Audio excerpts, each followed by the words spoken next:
corre lungo il fiume come una piuma leggera e colorata. Io sono il grido ed ora griderò. Dov'è la donna che mi ha fatto male? Dove si è nascosta?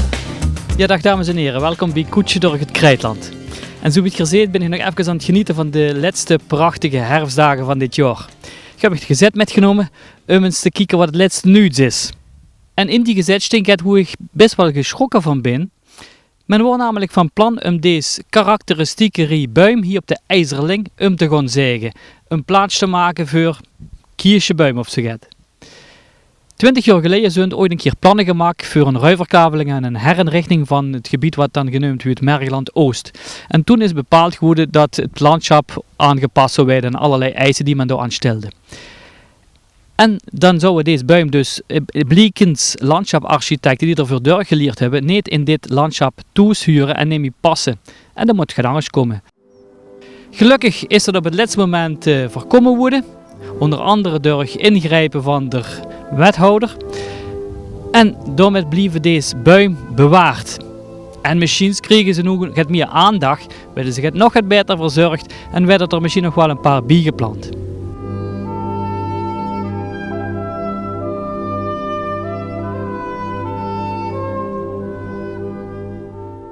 Nu wonen niet alleen in een landschap, ze brengen dat, in de tijd dat ze erin verblijven, ook in cultuur. En dat doen ze naar hun eigen behoeftes en smaak. Ze laten door hun sporen achter, doordat ze het landschap verbouwen en ervan eten. Maar ze beheren het ook en ze passen het aan hun wisselende wensen. Daarom spreekt ze al snel van een cultuurlandschap. En dit is zeker het geval in het gebied van de Euregio, waar het Krijtland ook deel van uitmaakt en waar zo'n 4 miljoen lui wonen. En hoe de term cultuur gevallen is, kan ik gemakkelijk gebruik maken naar Maastricht, dat zich kandidaat heeft gesteld om de culturele hoofdstad van Europa te worden. Daarbij denkt er misschien meteen aan zoiets wie schouwburgen, concerten en andersoortige manifestaties, maar Maastricht wil gans bewust het landschap om zich heen als belangrijke pijler onder haar kandidatuur zien. We zijn hier vandaag aan het wandelen met prachtig weer. Veel wonen zelf in Maastricht, maar we wandelen heel graag hier in het Zuid-Limburgse land. We hebben vandaag een vriendin uit Remugne op bezoek. En toen heb ik gezegd, dan gaan we naar Wittem. Dan gaan we eerst de kerken bekijken en dan wandelen we een beetje in een sfeertje wat ideeën of wat herinneringen oproept aan Toscana. Het gaat om dat die rij daar, Italiaanse populier als ik me niet vergis. En die zijn beeldbepalend voor de omgeving, vind ik alvast. We hebben daar toevallig net zitten eten, maar we waren gisteren de andere kant in de buurt van. Waar is dat ergens? Achter Schin op Gul, daar heb je een paar mooie uitkijkpunten. Daar zie je ze ook al in de verte staan. Dat je denkt, hé, leuk, dat is echt zo'n mooi rijtje. Waarvan ik van overtuigd ben dat dat in de tijd met opzet, met een zekere opzet of met een zekere bedoeling is neergezet. Door iemand van de gemeente Wittem, kan mij het schelen wat, of IJs misschien wel, dat heb je daar. En dat, als ik dan hoor van u dat ze dat willen kappen en dat gaat gelukkig niet door, dan denk ik, nou, wie haalt het in zijn hoofd om dat met wat voor reden weg te halen? Wij kwamen vanaf Vaals met de fiets over Veilen. En ik zeg tegen mijn vrouw, we rijden over Wittem terug naar Heerlen en dan gaan we bij de Toscane rechtsaf. En dat zijn dan die bomen daar. Ik noem ze altijd de Toscane, dus ik kan er niks aan doen. Het lijkt op inderdaad een beetje op het landschap vandaar en de cipressen. Ja. En dat zie ik hier een beetje terug in die bomen eigenlijk, ja. In die populieren.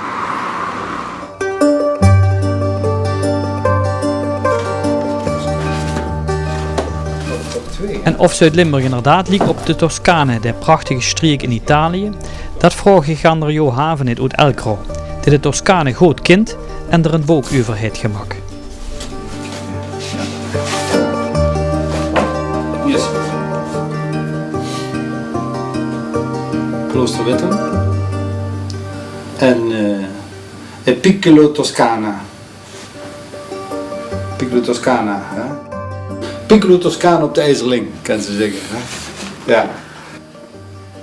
Ja, dat is als je zo kijkt, ook in de rondingen is dat Hagenau. Kijk, op andere schilderijen ook vooral de rondingen in het landschap laat ik zien. Hè. Die rondingen die zijn kenmerkend voor Limburg, maar ook voor Toscane natuurlijk. Ja.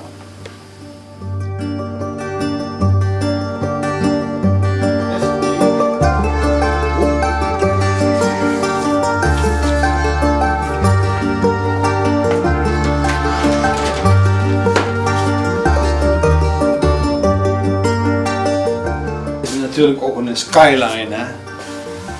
Of ze van Gulpen kieks, of van ijs, of van welk stukje Limburg ook, is dit eigenlijk een skyline. Ja, en dat is natuurlijk de relatie met Toscane, of met Italië algemeen, is heel gauw gelacht. Het is geen cliché, het is wel een cliché, afhankelijk van wie ze dat tegenaan kijkt. Ik kan zeggen, het is een cliché, omdat iedereen hetzelfde vindt. Het is een soort symbool, een symboolfunctie. En een cliché zit natuurlijk ook wel een stuk idealisme van, kijk eens wat we hebben hier voor een fantastisch landschap. En die rechtstaande vormen, die natuurlijk in Toscane plenty voorkomen, die versterken dat karakter en leggen de directe relatie met Toscane. Voor iemand die in Toscane kent natuurlijk ook. Je kent Toscane. Dat zijn schetsen van Italië en een beetje het idee van Limburg erin aan te geven. Dit is een typische tekening over Italië, die is gemaakt in San Gimignano. San Gimignano is een plek, een dorp met de hoge torens, heel bekend voor de Toscaneganger. En dit geeft een beetje het groene, het met de aarde verbondene, het harmonische van het landschap weer. Met die herkenning, je hebt net die populieren van IJzerling laten zien, maar hier zitten ook een paar. Die populieren komen overal voor, hoe klein ook zit er een ritme in dat landschap. Die populieren vormen een ritme, dat is ook belangrijk. Hè?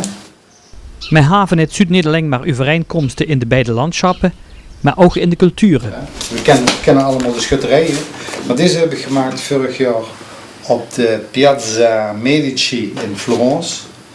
Ja, en dan is de lijn naar de schuttersleven of de verbinding met het schuttersleven Limburg is kort eigenlijk. Het is een herkenning. Die ook weer, eigenlijk de schutterij wordt een bescherming van de stadstaat in Italië, maar is die in Limburg ook in eerste instantie geweest. Het feit dat in Limburg 80, 90 schutterijen actief zijn in alle kleurrijkheid. Dus het thema kleurrijkheid. Het thema Zuiders temperament. Verder nog denk ik ook de diversiteit van de verenigingen. Het verenigingsleven waarin ontzettend veel kleur zit. In Italië is het zeer herkenbaar. De manier van leven is ook een gegeven. De manier van omgaan met het goede leven. En in dat goede leven toch streven naar een geluksfactor. Zoals ook de schrijver Felix Rutte vermeldt. In het boek, postuum natuurlijk, er zit van Italië begint eigenlijk in Limburg. Dat vond ik een prachtige uitspraak.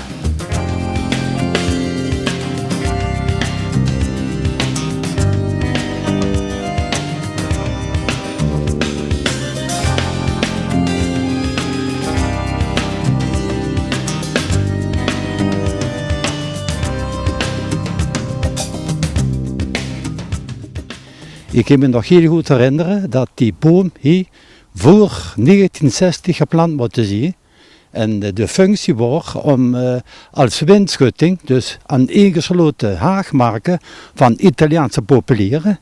En de familie Brandt, die hebben die haag hier geplant gehad, nog die boom geplant gehad. Je zegt de familie Brandt, dat was met name door Tom Brandt, de bekende tenor, die hier het fruitbedrijf houdt, hè? Ja, dat is inderdaad zo. Tom Brandt, der houdt dat hier dus toen in der tijd aangeplant. Das ist ein Flöten und kein Trompeten schmelten da rein, Trompeten schmelten da rein. Als ik dus hier een beetje kijk, dan liggen we op een plateau, hoe de wind behoorlijk kan doorpakken. En door die windschutting werd dat gereduceerd. Dus de kans dat daar dus volop op die fruitboom komt te staan, werd dan absoluut met een 20-30% teruggebracht.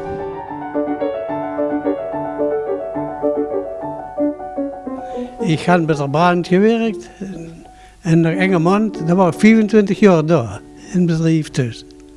En die buim waar we het over hebben, daar weet er meer van, hè? Ja, die had ik met gezet nog en dat was ook niet gemerkelijk toe.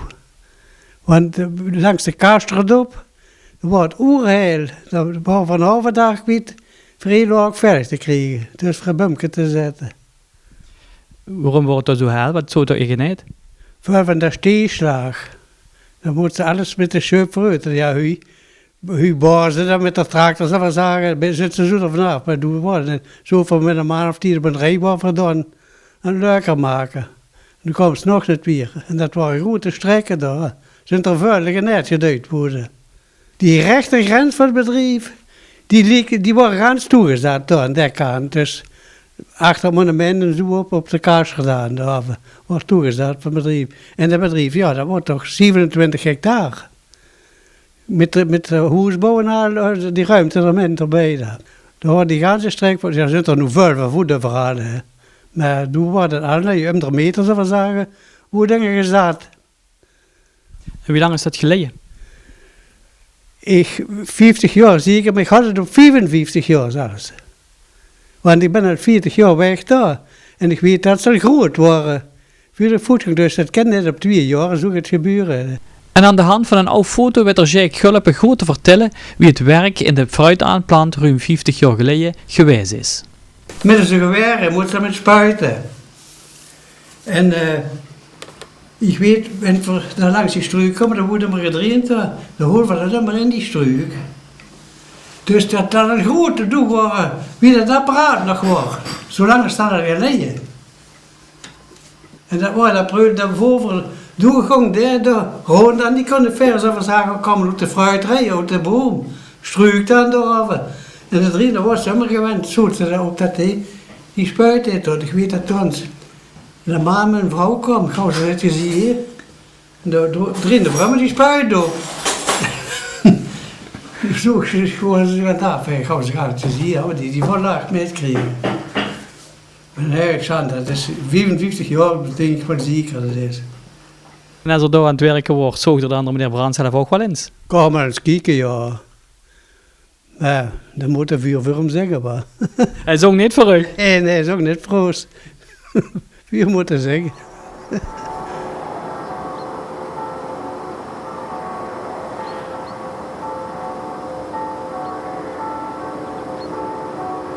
Daar is dus in de verloop van de jaren is dit precies die overgegangen naar bureau beheer landbouwgronden. En dat is eigenlijk het geluk geweest dat ze op vandaag nog stond. Er zijn er wel heel veel doodgevallen, dus 85% is al omgewijd of misschien door een boer in de machine gekomen of noem maar op. Dit is het restant. Boemsmie is 50 jaar oud. Vroeg me eens af, wie zou het hebben uitgezien als je die buim nu daadwerkelijk hadden omgezegd? Ik droom soms ervan.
De historie van de bewoners ligt dus opgesloten in het landschap.